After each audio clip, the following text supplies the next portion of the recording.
welcome to another exciting edition of Million Dollar Peddlers. I'm Paperboy. And I'm Mr. Magazine. And to anybody new to the channel, I'm Paperboy, and I have over 40,000 items on eBay and Amazon. I've been selling for about 20 years, so working out of the house. So hopefully I can give you a little bit of advice if you're just starting out or you're just a one-man band.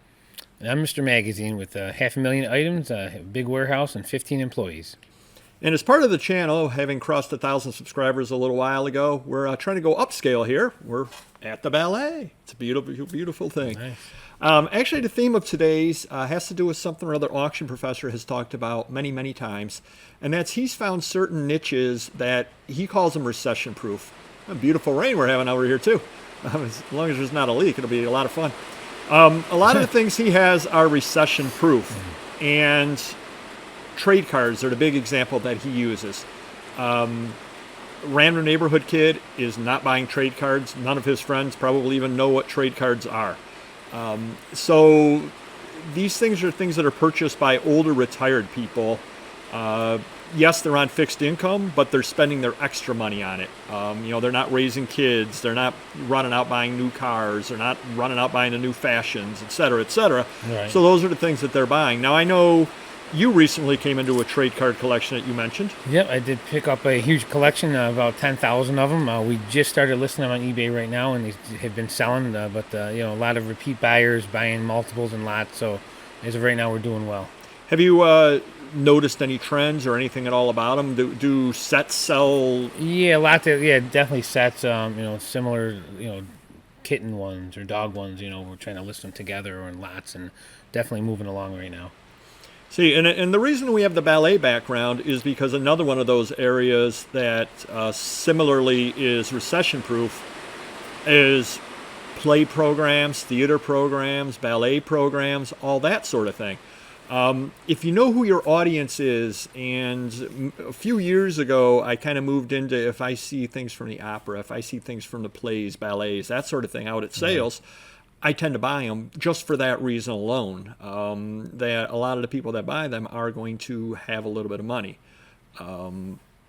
Alternatively, you've got those boom and bust type cycle things, which sports cards are in a boom right now, all that kind of thing. I mean, every time we do a Bolo video, you talk about the junk wax. Oh, yeah, definitely. I wouldn't say it's hot, but it's definitely moving and for more money than it was, a year or two ago. Well, you even told me before the show today about something or other that used to be complete junk that actually sells for $3 a pack now, amazingly. Yeah, what is that? Was that today? It wasn't today. Oh, yes, that was Coming today. in from Brooklyn! It's early. I still got to wake up here. But yes, these bowling cards from years ago, they come in a black box, kingpins, I think they're called. And they really were nothing. They were $10 boxes, and now I think they're close to $50. It's crazy. So, I guess long term, yes, you're going to make a lot more money of riding the lightning, as they call it, riding it on the way up, and you're going to make a lot of money with the hot new product. The problem is a lot of times that hot new product ends up being like musical chairs, for lack of a better way to put it. You're the last person buying it. I mean, you have an opportunity now to buy 25 cases of something or junk wax. You go out and you buy it, and all of a sudden everything falls apart, and now you're stuck with 25 cases of junk wax. Just like in 1988. I got a question though. Sure. So ballerina stuff, I don't go out very often. I don't see it as often as I may be plentiful for you. But how about like yearbooks? I could see that being recession-proof, and you probably see more of them than you would ballerina stuff. A couple of things about that. Yearbooks do sell, believe it or not. Now we're going to leave out like a friend, one of our subscribers actually got Ernie Davis's yearbook. Cool. Which ties into a video we've talked about before. Know your area. He grew up around the Elmira area. This person went on a buyout in Elmira, and it was one of Ernie's classmates, and it's actually signed by him as well. Wow, nice. Now, it would be his signature back when he was 17 years old or 18 years old or whatever that happens to be. So, it may not exactly look like his real signature, even though it is real, because obviously, you find something or other that you signed when you were 7 years old. Yes, you did sign it, but it's not the way you sign your name today. Sure. So that's kind of the know your area thing. So, but leave out a big star being in the yearbook. Believe it or not, yearbooks that are of more recent vintage tend to sell better than the older ones, with the exception being, 1800s yearbooks are always going to sell. But if you have a yearbook from the 1970s, it actually sells better than a yearbook from the 1930s. Because the people from the 70s, maybe they didn't buy their yearbook. Maybe and they're alive. Exactly. That's what, I mean, it really is what it comes down to. Maybe they didn't buy the yearbook. Right. Maybe you want to surprise your parents by buying them a 1971 yearbook, that Sure. kind of thing. As to finding the ballerina, the theater, and all that kind of thing, I'm going to stereotype here for a moment.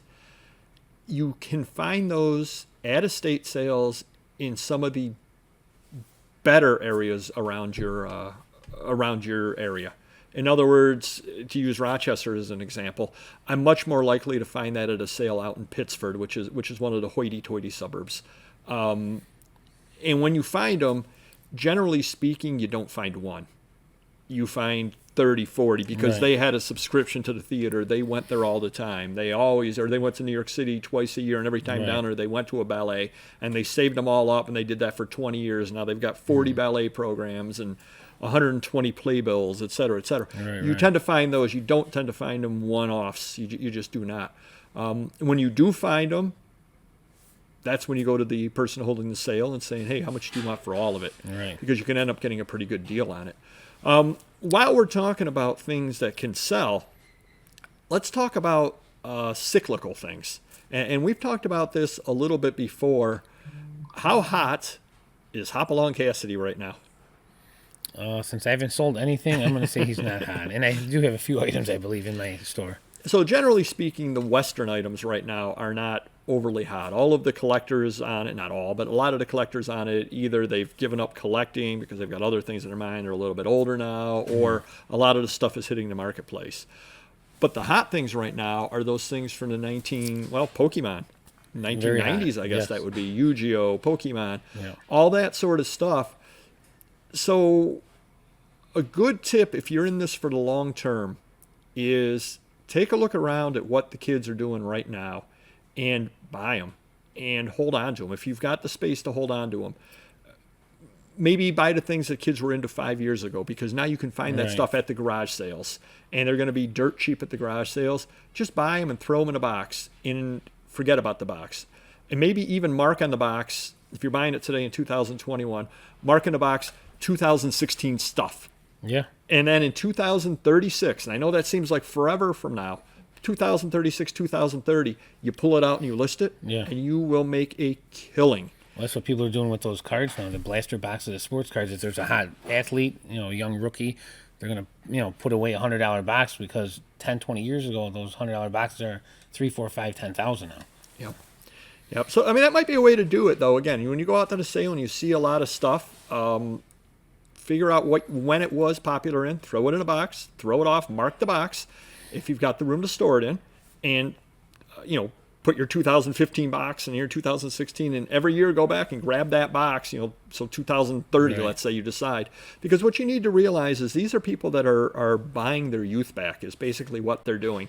They didn't have the money. They got 2 of these, and they didn't when they were growing up because they couldn't afford all of them. Right. Now they've got a job, they've got disposable income, they can afford all of them, and they want to complete their set. Or they had this one when they were a kid, Sure, or whatnot. yeah. So let's think about it. If they were 12 years old in 2015, so they were born in 2003, they're going to be about 30 years old when they're kind of making enough money. They've got a little bit of extra money. They're in their house. They got their kid. They got a little extra money to spend on collectibles. Right, right. So that is when you want to go and start listing the stuff. And it always works in cycles.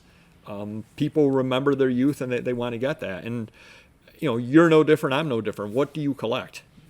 Comics, sports cards, toys. Star Wars. Star Wars, yeah. Which was big not that it isn't big now, but it was really big in your youth. Sure. I don't collect Star Wars because I'm just a touch older than you. And so even though it was big in my youth, it just wasn't for whatever reason, it just wasn't right there. Right. But I collect the sports cards and things like that from the 70s are great. Yeah. I look at the things from the 90s, I couldn't care less. Yeah, exactly, yeah. Me too. And so on. And so the people that are buying stuff, now, kids that are into the sports card stuff, they're going to be in 20 years, they're going to remember the hot players of today. Yeah. kids that are 15 years older than the kids of today, they remember Ryan Klesko, Chipper Jones, those kind of people. That's who they're going to love and collect. Yeah. And so on and so on. So hopefully that gives you some good tips over there. Do buy the recession-proof stuff if you can find it, because again, it will always sell. Odds are the person who's collecting ballet programs probably isn't overly worried about losing his job. So that's something or other good to always remember. And then the other thing is, when you're hitting the garage sales out there and you see the stuff that's 5-6 years old, you can buy it dirt cheap at the sale. Buy it. Don't try to sell it now. Right. Hang on to it. You'll be very, very happy you did. And if you're into it for the long term, you'll be very, very happy that you end up doing that. So hopefully that helps you some. Subscribe if you're not already, which really would baffle me if you're not. Leave some comments down below. We do answer all of them. And we'll see you next video. Take care. Bye-bye.